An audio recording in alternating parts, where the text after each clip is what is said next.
नमस्कार स्टूडेंट्स।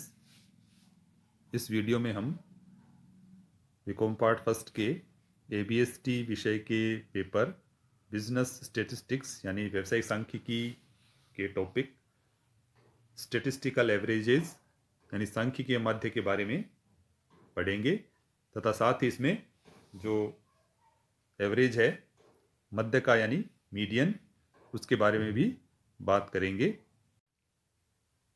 सांख्यिकीय माध्य यानी स्टैटिस्टिकल एवरेजेस क्या होते हैं? समंकों के वर्गीकरण एवं सारणीयन अथवा प्रस्तुतिकरण के पश्चात उनका सांख्यिकीय विधियों के माध्यम से विश्लेषण एवं निर्वचन यानी इंटरप्रिटेशन किया जाता है। सांख्यिक विश्लेषण के लिए सांख्यिकीय माध्य एक महत्वपूर्ण सांख्यिकीय रीति है। प्रत्येक समंक श्रेणी के लगभग मध्य में एक ऐसा मूल्य स्थित होता है जिसके आसपास श्रेणी के अधिकांश मूल्यों के केंद्रित होने की यानी जमा होने की प्रवृत्ति पाई जाती है। श्रेणी की केंद्र प्रवृत्ति को व्यक्त करने वाले ऐसे प्रतिनिधि मूल्यों को केंद्र प्रवृत्ति के माप अथवा माध्य कहा जाता है। ये माध्य श्रेणी की विशेषताओं को व्यक्त करते हैं, उसका प्रतिनिधित्व करते हैं। सामान्य शब्दों में हम कहें कि ये केंद्रीय प्रवृत्ति के माध्य हैं। ये श्रेणी के एक प्रकार से नेता होते हैं जो उसके प्रतिनिधि के रूप में एक तरह से कार्य करते हैं। सांख्यिकीय माध्य कितने प्रकार के होते हैं, कौन कौन से होते हैं, तो इसके लिए हम इनके प्रकारों के बारे में अध्ययन करते हैं।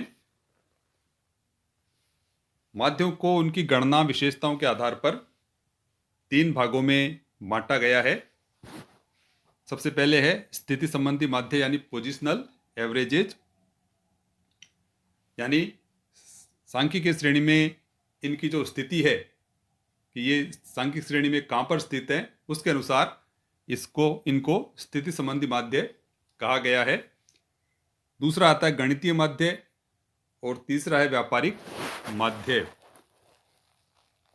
अब इन माध्यों में यानी कौन कौन से माध्य हम ज्ञात करेंगे या किन के बारे में हमको पढ़ना है, तो इसमें सबसे पहले स्थिति संबंधी माध्य के अंतर्गत यानी पोजिशनल एवरेजेज में मध्य का यानी मीडियन और भूयिष्ठक या बहुलक और यानी मोड के बारे में हम पढ़ेंगे।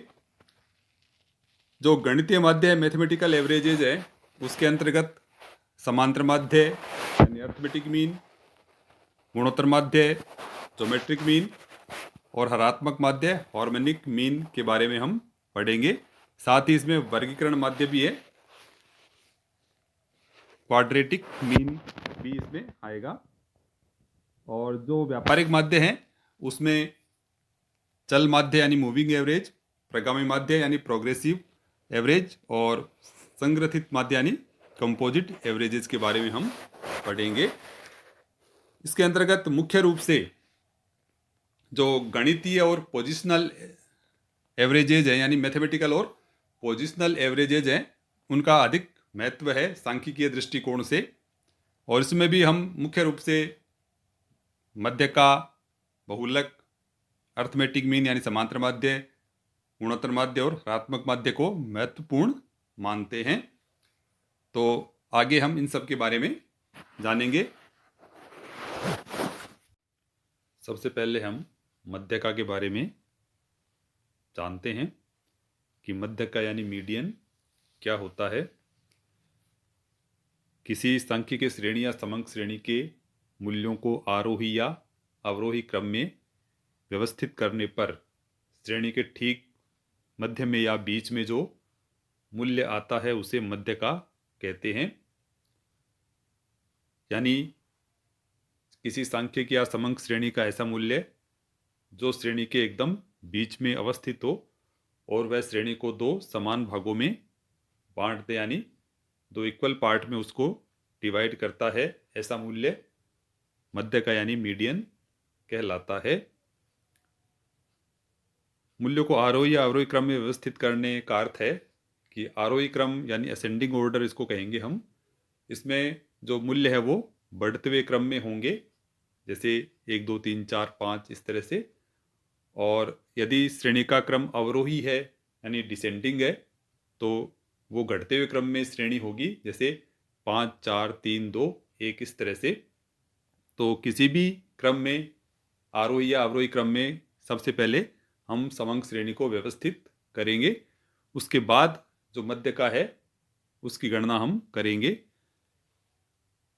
तो मध्य का की गणना करने के लिए इसकी जो क्रिया विधि है या गणना विधि है वो सांख्यिकीय श्रेणियों के अनुसार अलग अलग है। हम जानते हैं कि 3 प्रकार की सांख्यिकीय श्रेणियां होती हैं। व्यक्तिगत श्रेणी यानी इंडिविजुअल सीरीज, दूसरी है खंडित श्रेणी यानी डिस्क्रीट सीरीज, और तीसरी है अखंडित श्रेणी या सतत श्रेणी यानी कंटिन्यूअस सीरीज। तो प्रत्येक श्रेणी में मध्यका की गणना विधि है वो अलग अलग प्रकार से होगी। यहाँ सबसे पहले हम लेते हैं व्यक्तिगत श्रेणी में मध्यका की गणना। तो व्यक्तिगत श्रेणी में जब मध्यका की गणना करेंगे तो व्यक्तिगत श्रेणी की जो सबसे बड़ी विशेषता है वो ये है कि इसमें समंक है, सब अपने आप में स्वतंत्र होते हैं, यानी अलग अलग मूल्य है वो लिखे जाते हैं। सबसे पहले हम उन समंकों को क्रम से व्यवस्थित करेंगे, यानी आरोही या अवरोही क्रम में व्यवस्थित करेंगे, असेंडिंग या डिसेंडिंग ऑर्डर में उनको व्यवस्थित करेंगे। साथ ही उनकी क्रम संख्या भी लिख देंगे। उन पद मूल्यों की क्रम संख्या 1 2 3 4 इस तरह से हम निश्चित करेंगे। और इसके बाद जो व्यक्तिगत श्रेणी का जो फॉर्मूला है मध्यका का, वो हम उसके द्वारा मध्यका की गणना करेंगे। तो जो फॉर्मूला है वो इस प्रकार से है, m इज इक्वल टू, यानी m का मतलब मीडियन, जो m है वह इसका मध्यका का साइन है। तो m is equal to size of n+1/2 item.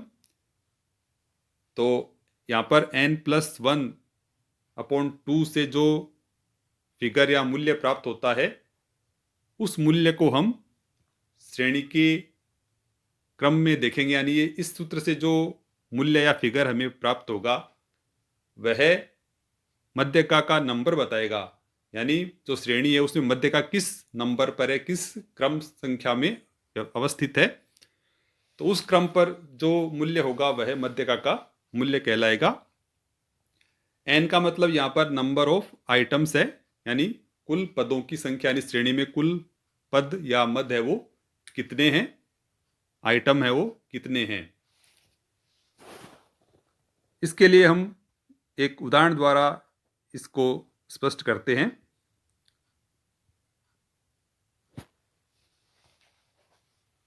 उदाहरण इस प्रकार से है, निम्नांकित अंकों से मध्यका ज्ञात कीजिए। तो जो मार्क्स दिए हैं इसमें आउट ऑफ 100, तो 80, 78, 90, 45, 36, 65, 70, 20 और 55 है।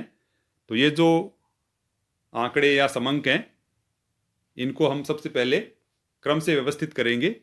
तो यहाँ पर इनको आरोही यानी असेंडिंग ऑर्डर में व्यवस्थित किया गया है, साथ ही इनके क्रम संख्या भी रख दी गई है। तो ये 9 समंक है, 9 आंकड़े हैं। तो क्रम संख्या 1 2 3 4 5 6 7 8 9 तक व्यवस्थित कर दी गई है, और इसी प्रकार से जो मार्क्स है वो आरोही क्रम में व्यवस्थित कर दिए गए हैं। अब यहाँ पर जो व्यक्तिगत श्रेणी का फॉर्मूला है n+1/2 आइटम वाला, तो वो हम यहाँ पे लागू करेंगे। तो n का मतलब यहाँ नंबर ऑफ आइटम्स है, यानी मदों की संख्या कितनी है, कुल मद है वो 9 है, यानी जो नंबर ऑफ आइटम है यानी मूल्यों की संख्या वो 9 है, तो वही नंबर ऑफ आइटम होगी। तो n इज इक्वल टू 9, तो यहाँ पर n की जगह हम 9 रखेंगे, तो +1/2। तो इस प्रकार से 9 + 1 यानी 10 हो जाता है, और 10 को 2 से डिवाइड करेंगे तो जो समंक संख्या प्राप्त होगी वो होगी 5। इसका मतलब है कि जो श्रेणी में पांचवें नंबर का या 5वें क्रम पर जो मूल्य अवस्थित है वह मध्यका का मूल्य होगा। तो देखिए 5वें नंबर पर कौन सा मूल्य अवस्थित है, जो सीरियल नंबर 5 है उसका जो मूल्य है वो है 65 यानी 65। तो इस प्रकार इस श्रेणी का मध्य का वो 65 होगा। व्यक्तिगत श्रेणी में मध्य का ज्ञात करने के लिए जो फॉर्मूला काम में लेते हैं उसमें जो n है, जो एलिमेंट है n, तो n बताता है मदों की या पदों की संख्या, यानी उसमें जो श्रेणी उसमें कुल समंग संख्या है वो कितनी है, नंबर ऑफ आइटम कितने हैं। तो जब ये n का मूल्य है वह अगर पहले से विषम है तो उसमें जब फॉर्मूला है उसमें n+1 करते हैं तो संख्या है वो सम हो जाती है और वो 2 से डिवाइड हो जाती है। तो इस प्रकार से जो सूत्र के द्वारा जो मूल्य प्राप्त होता है वो मध्यका का श्रेणी में क्रमांक होता है, यानी क्रम मूल्य किस क्रम मूल्य पे वो मध्यका स्थित है वो हमें ये सूत्र बताता है। जैसा कि हमने इससे पहले वाले उदाहरण में देखा था कि उसमें जो n का मूल्य था वो था 9 और उसमें 1 जुड़ा तो वो संख्या सम हो जाती है, यानी 10, और 10 को 2 से डिवाइड किया तो जो 5th आइटम है वो यहाँ पर मध्यका का मूल्य हुआ था, प्राप्त हुआ था। लेकिन जब पदों की संख्या या मदों की संख्या पहले से ही सम है यानी इवन है, यानी n है वो इवन संख्या में है, तब उसमें 1 जोड़ने पर वह संख्या विषम हो जाती है और 2 से पूर्णतः डिवाइड नहीं होती है। तब किस प्रकार से हम मध्यका की गणना करेंगे, क्योंकि सूत्र के द्वारा जो मूल्य या फिगर हमें प्राप्त होता है वो मध्यका की क्रम संख्या बताता है कि श्रेणी में किस क्रम पर मध्यका है वो स्थित है, और उस क्रम पर जो मूल्य स्थित है श्रेणी में वह मध्यका का मूल्य होता है, यानी ये सीरियल नंबर बताता है सूत्र है वो। तो देखिए इसमें किस प्रकार से हम इसकी गणना करेंगे आगे। तो इसके लिए एक उदाहरण प्रस्तुत है कि निम्नलिखित समंकों से मध्य का ज्ञात कीजिए। इसमें कुछ समंक दिए हुए हैं जो व्यवस्थित क्रम में नहीं है, तो सबसे पहले हम इन्हें व्यवस्थित क्रम में रखेंगे। तो इनको आरोही क्रम में यानी असेंडिंग ऑर्डर में रखा गया, यानी बढ़ते हुए क्रम में इनको रखा गया है आरोही क्रम में। श्रेणी को व्यवस्थित क्रम में रखने के बाद में इसमें हम व्यक्तिगत श्रेणी का जो मध्यका का फॉर्मूला है वो लागू करेंगे। तो व्यक्तिगत श्रेणी में मध्यका ज्ञात करने का जो फॉर्मूला है वह है m = size of n+1/2th item. n का मतलब नंबर ऑफ आइटम है, यानी श्रेणी में मदों की संख्या। तो यहाँ पर जो मदों की संख्या वह है 10, तो यहाँ पर अपन फार्मूले में लिखेंगे 10 + 1/2। तो इस प्रकार से जो 10 में 1 जोड़ेंगे तो मूल्य हो जाएगा 11, और 11 को 2 से डिवाइड करेंगे तो 5.5 हमें मूल्य प्राप्त होगा। इसका मतलब ये है कि जो क्रम संख्या है श्रेणी में 5.5वें क्रम पर जो मूल्य अवस्थित है वह मध्यका का मूल्य है, लेकिन श्रेणी में कोई 5.5वां क्रम मौजूद नहीं है, या तो सीरियल नंबर 5 है या सीरियल नंबर 6 है। तो इसका मतलब है कि जो मध्यका का मूल्य वो इन दोनों ही क्रम संख्याओं के मूल्यों के बीच में कहीं स्थित है। तो इसके लिए फिर एक क्रिया और करनी पड़ेगी कि 5.5वें पद का मूल्य ज्ञात करने के लिए हमें 5वें पद के मूल्य में 5वें व 6ठे पद के मूल्य के अंतर का आधा और जोड़ना पड़ेगा। इसे किस प्रकार दिखाएंगे कि value of 5th item plus 0.5 size of 6th item minus size of 5th item. तो इस प्रकार से m का मूल्य आएगा। पहले सबसे पहले हम लिखेंगे वैल्यू ऑफ 5th आइटम। तो 5वें क्रम पे जो मूल्य अवस्थित है उसका मूल्य है वह 591 प्लस फिर 0.5 करेंगे यानी आधा करेंगे 6ठे आइटम और 5वें आइटम के मूल्यों के अंतर का आधा हम यहाँ पे और जोड़ देंगे। तो 6ठा आइटम है वह है 672, तो 672 में से 5वां आइटम है वो 591 घटा देंगे, फिर इसका इन दोनों का आधा है वो करेंगे। तो इस प्रकार से जो मूल्य प्राप्त होगा हमें वो 631.5 प्राप्त हो जाएगा, यानी 631.5 है वह मध्यका का मूल्य होगा। इसी को हम दूसरे रूप में भी बता सकते हैं। उसके अंतर्गत क्या होगा कि 5वें आइटम और 6ठे आइटम दोनों को जोड़ के उसका आधा कर देंगे, या दोनों का औसत मूल्य है वह मध्यका का मूल्य होगा। तो आप किसी भी क्रिया विधि को इसमें अपना सकते हैं। वैकल्पिक हल में देखिए कि 5.5वां जो आइटम है वह कैसे निकालेंगे। Value of 5th item plus value of 6th item बटे 2 करेंगे। तो 5th आइटम है वो 591 है और जो 6th आइटम है वो 672 है। तो 591 प्लस 672 बटे 2 करेंगे, तो इस प्रकार से जो मूल्य प्राप्त होगा वो 631.5 प्राप्त हो जाएगा। चाहे किसी भी विधि से इसको आप हल कर सकते हैं, दोनों में ही सेम आंसर है वो प्राप्त होंगे। तो इस प्रकार आपने देखा कि जब n है, अगर वह सम संख्या में है तो एक जोड़ने के बाद वो विषम हो जाता है, और विषम संख्या में विषम संख्या को 2 से डिवाइड करने के बाद में जो मूल्य प्राप्त होता है, क्रम मूल्य प्राप्त होता है, वो पॉइंट्स में प्राप्त होता है। तो उसको किस प्रकार से हम उसके आगे की क्रिया करके मध्यका का मूल्य है वो ज्ञात करेंगे। इसी इलस्ट्रेशन को हम अगर अवरोही क्रम में व्यवस्थित करते हैं तो भी उत्तर में कोई फर्क नहीं पड़ेगा, उत्तर वही आएगा। वो भी देख लीजिए कि समंकों को अगर हम अवरोही क्रम में व्यवस्थित करते हैं, यानी घटते हुए क्रम में व्यवस्थित करते हैं, तो किस प्रकार से मध्यका का मूल्य ज्ञात होता है। यहाँ पर सीरियल नंबर वही 1 से लेकर 10 तक है। अब यहाँ पर क्योंकि सबसे बड़े मूल्य को सबसे पहले लिखेंगे हम, तो 2488, फिर 1490, 777, 733, इस प्रकार से घटते हुए क्रम में इस श्रेणी को व्यवस्थित किया गया है। बाकी इसमें कोई अंतर नहीं आएगा क्योंकि n का मूल्य तो वही 10 ही रहेगा, तो वही 11 हो जाएगा सूत्र में 10 को रखने के बाद में, यानी n+1/2 करेंगे तो 10 + 1/2 होगा। तो जो 5.5 है वही मध्यका का क्रमांक मूल्य प्राप्त होगा। और उसमें भी वही क्रिया करनी है अपने को कि वैल्यू ऑफ फिफ्थ आइटम, तो यहाँ पर वैल्यू ऑफ फिफ्थ आइटम है वो है 672, और फिर उसमें value of sixth item minus value of fifth item का आधा करके जोड़ देंगे। तो यहाँ पर देखिए कि 672 है वह पूरा लिया गया है। अब इसमें वैल्यू ऑफ फिफ्थ आइटम और वैल्यू ऑफ सिक्स्थ आइटम, तो सिक्स्थ आइटम में से फिफ्थ आइटम की वैल्यू घटाएंगे तो ये माइनस में आएगा, क्योंकि छठा आइटम का मूल्य है वो 591 है और पाँचवें आइटम का मूल्य वो 672 है। हमें यहाँ पर घटाना है सिक्स्थ आइटम में से फिफ्थ आइटम का मूल्य, तो 591 में से 672 घटाएंगे तो माइनस में आएंगे, -81 आएंगे, फिर -81 का आधा करके इसमें घटाएंगे तो वह -40.5 आएगा, 81 का आधा। तो 672 में से 40.5 यहाँ माइनस करेंगे तो 631.5 है वो मध्यका का मूल्य आ जाएगा। तो वही 631.5 यहाँ पर भी मध्यका का मूल्य हमें प्राप्त हुआ है।